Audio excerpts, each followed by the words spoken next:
Beyond the Gates trio takes on popular dance challenge ahead of show's debut. It's almost time to go beyond the gates. Once 2025 kicked in, the buzz for the newest daytime drama cranked up, and the countdown for day one kicked off. To spice things up, a new Instagram reel dropped featuring the fabulous trio, Colby Mohammed, Kat Richardson, Ariel Propetit, Naomi Hamilton Hawthorne, and Ronna Rose Mantilla, Chelsea Hamilton, getting. It's almost time to go beyond the gates. Once 2025 kicked in, the buzz for the newest daytime drama cranked up, and the countdown for day one kicked off.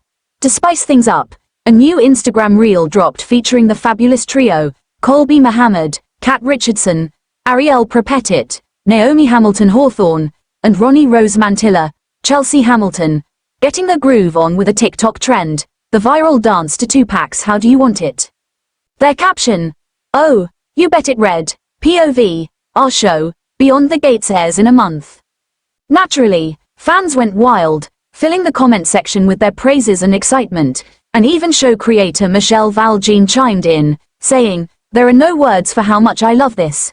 The trending challenge shows men and women kicking their feet while bumping to Tupac's lyrics, "Love the way you activate your hips. You're telling me this isn't the best way to prepare for a show? If you haven't seen it yet, check it out below." It's almost time to go beyond the gates. Once 2025 kicked in, the buzz for the newest daytime drama cranked up, and the countdown for day one kicked off. To spice things up, a new Instagram reel dropped featuring the fabulous trio, Colby Mohammed, Kat Richardson, Ariel Propetit, Naomi Hamilton Hawthorne, and Ronna Rose Mantilla, Chelsea Hamilton, getting the groove on with a TikTok trend, the viral dance to Tupac's How Do You Want It. Their caption, "Oh, you bet it read, POV, our show, Beyond the Gates airs in a month." Naturally, fans went wild, filling the comment section with their praises and excitement, and even show creator Michelle Valjean chimed in, saying, "There are no words for how much I love this."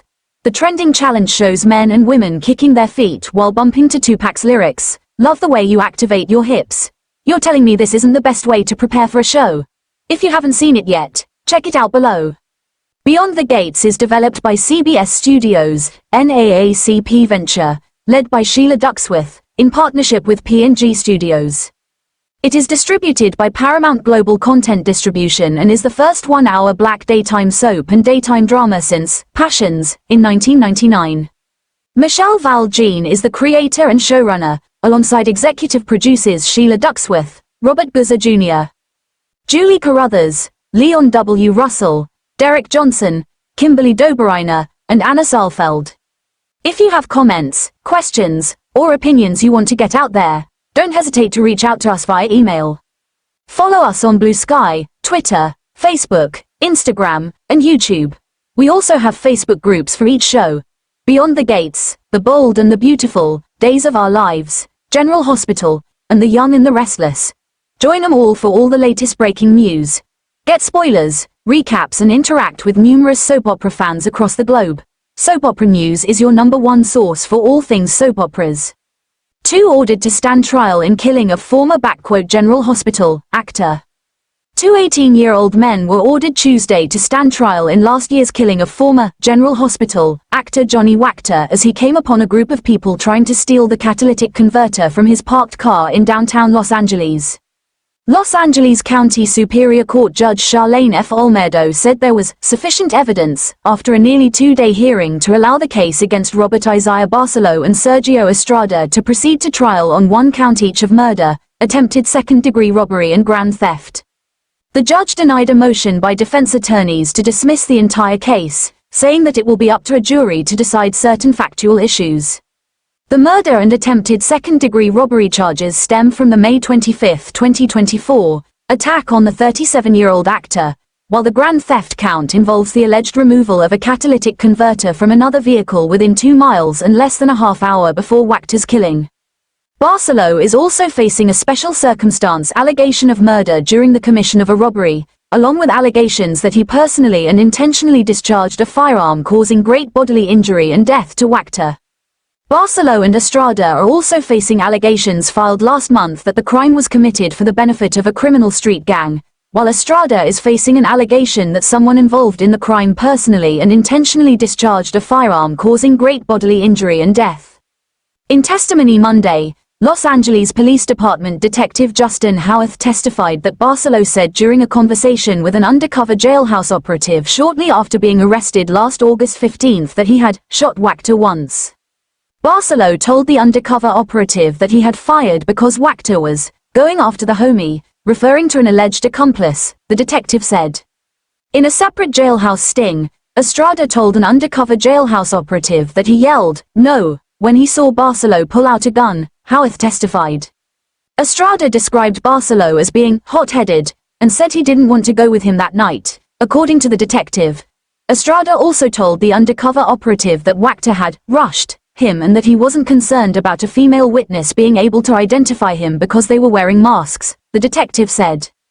Both men were photographed, with Barcelo holding a semi-automatic weapon and Estrada holding a stack of cash, about 5 hours after the killing, Howarth testified. 2 other defendants pleaded guilty or no contest last year to less serious charges.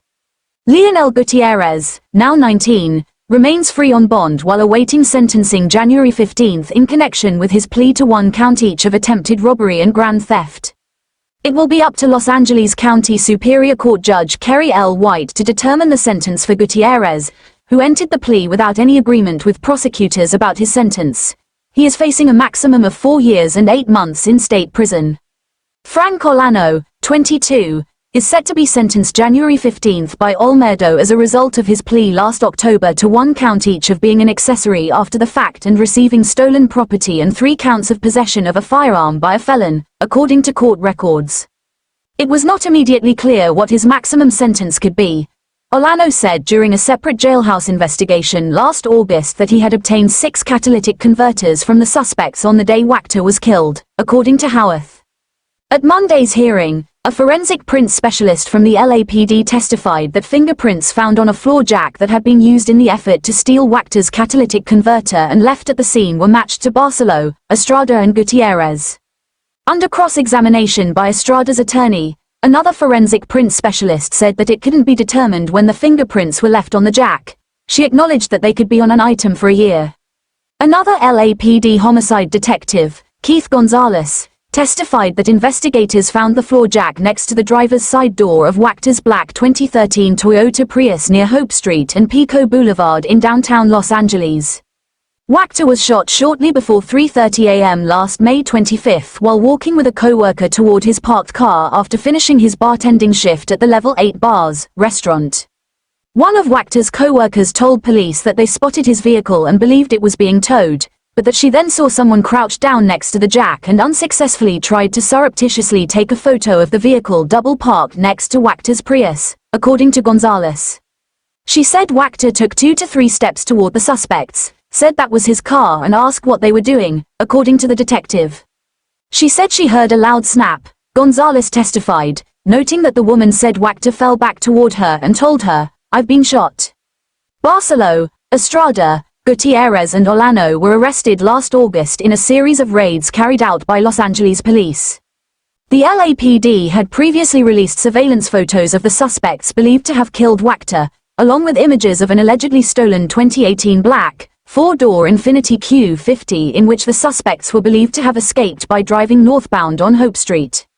Wachter's slaying occurred less than 2 miles away from a location where video cameras monitored by USC's Department of Public Safety captured what authorities believe was 3 men involved in the theft of a catalytic converter from a Honda Accord about 22 minutes before the victim's co-worker called 911 about the shooting, according to testimony presented at the hearing Monday.